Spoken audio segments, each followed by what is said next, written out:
Desde a antiguidade até os dias atuais, sentimos a necessidade de medir ou quantificar as coisas.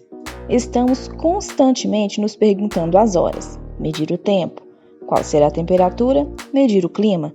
Se ainda falta muito para chegarmos a determinado local, medir distâncias.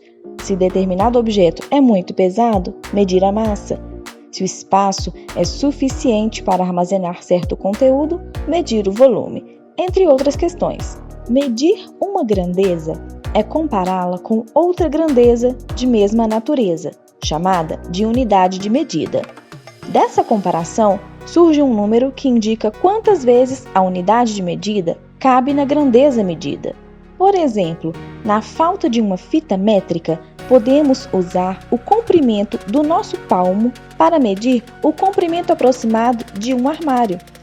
Cada situação vai exigir um instrumento de medida apropriado. Por exemplo, não faria sentido medir a altura de um prédio usando um grampo de cabelo. Nesse caso, precisaríamos adequar nossa unidade medida a fim de obtermos valores mais precisos. Para facilitar situações como essa e para que não houvesse dificuldade e dubiedades na comunicação, as unidades de medida foram ao longo do tempo padronizadas. Assim, estabeleceu-se como unidade padrão de medida de comprimento o metro, que indicamos pela letra M, isto é, 10m, 5m, 2,5m, etc.